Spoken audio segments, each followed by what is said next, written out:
It affects you in a great way. Do not breathe in this stuff. Air it out somewhere in a safe spot where you're not at.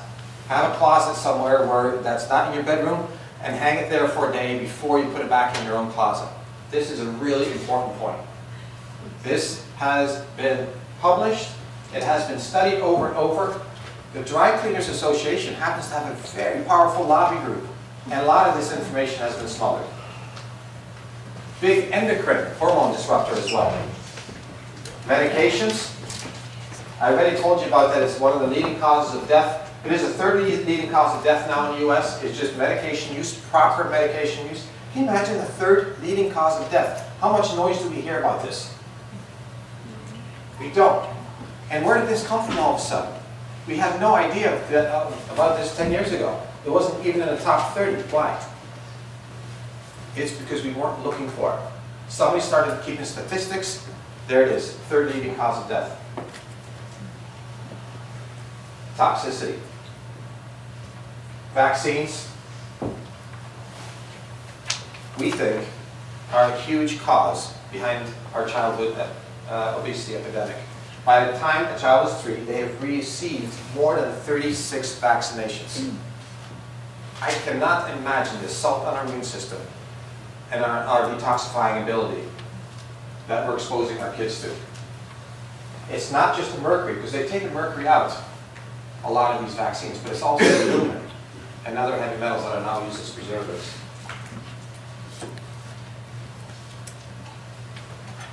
Try to have organic foods, hormone-free meats, no chemical colorings, no chemical preservatives, no taste enhancers. Make sure the packaging is safe. And safe cookware, food prep. No to Teflon. I hate to say it because I know it means more cleanup work.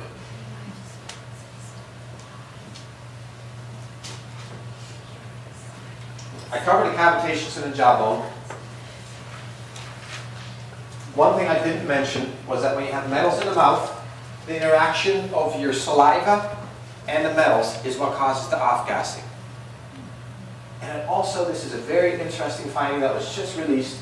It causes an electrical charge to occur in your mouth, which may have an effect on brain activity. Very early on in the information. And it's nothing to do with this whole obesity thing that we're talking about, but interesting nonetheless.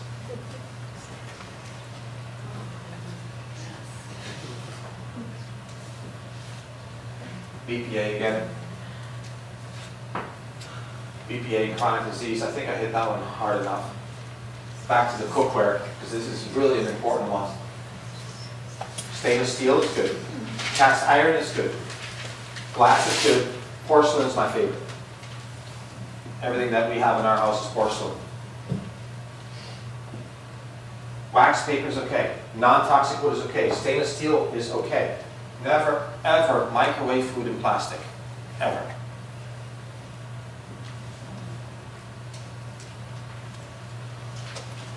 Teflon, again, this is at ewg.org. Teflon, we're trying to stop production of it. It has definitely been tied to cancer, developmental damage in animal studies. It is especially present in microwave popcorn bags. Yeah. Pizza box liners, all that heat, getting that going. Non-stick cookware, and also in pillows, upholstery, and carpets. Teflon is wonderful stuff if you look at it just from a cleaning aspect. It's terrible stuff for our metabolism. Avoid it. I'm throwing a lot of things your way, I know, but this is important stuff.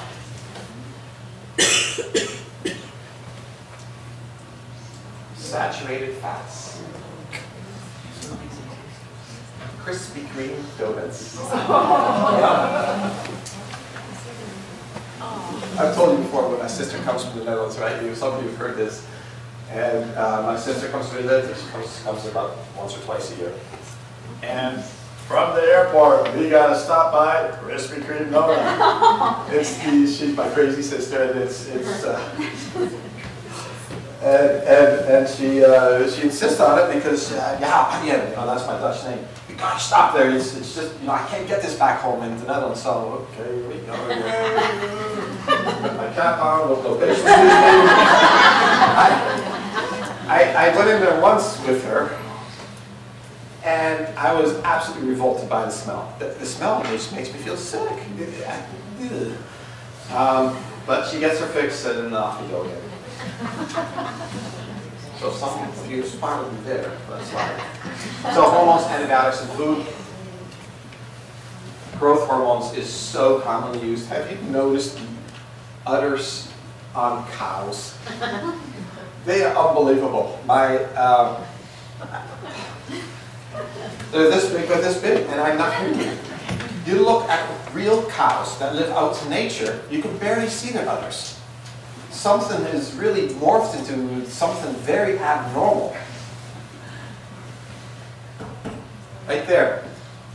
And that stuff finds its way into our milk. Food colors makes their way into our foods. Well, yeah, I'm getting depressed talking about this, but genetically modified foods is worth a mention again. Okay, so what about this genetically modified food? Soy. Soy is a very common part, and it's very controversial. Soy is the evil of mankind. Some say it's a great thing, anti-cancerous, promotes all cancers, makes all little boys into girls. No, it actually helps hormones. It's all over the map. What is that? It's because no one is differentiating genetically modified foods, soy, versus non-genetically modified. And if you do studies on non-GMO soy, it is all positive stuff. It balances hormones, it's anti-cancerous, it's good for you, makes you lose weight. It is great stuff. Non-GMO, organic. As soon as you genetically modify it, which is 90% of the stuff that's out there, it's 11 times as allergenic.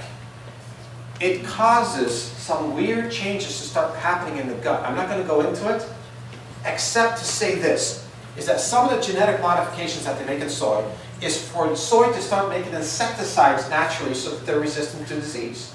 That's why it's so popular with farmers. Well, guess what? That little genetic modification modifies the genes that is in our gut. And you know what happens?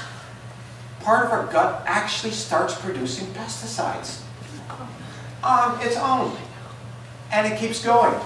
It's another endotoxin. And it's very disturbing. And we don't know what the long-term effects are on it. That's just one example of genetically modified foods. Avoid it like the plague. Like the plague. Aspartame. It should never hit the market. Don't know why it did. Well, I do. But it shouldn't have. All evidence was against these NutraSweets, these artificial sweeteners. All evidence. We have so much evidence on how bad this is for you. It made it to market. That's a long story. All I can tell you is that NutraSweet pushes out iodine in your body, which disrupts thyroid function, which disrupts hormone function in a big way, is very toxic for liver function, and has definitely been associated with behavioral changes and brain tumors. I'm throwing a lot of stuff out there, but I do have studies backing all these things up. If you have to have pop, they're giving you Coca-Cola and Diet Coke. I would take the Coca-Cola. I would do that. It's the lesser evil of the two poisons. It really is. Ever notice the people at Sam's Club or Costco, we're talking the 300-pound plusers, they have all the diet pop in big cases of 2-4, right? Everybody's seen it. They're just guzzling diet pop. So equals the same thing. High fructose corn syrup, huge for obesity. What it does, it really affects leptin. This is one of your satiety hormones. You get the munchies from corn syrup. Makes you eat. Oh, just a recent finding on corn syrup. One pop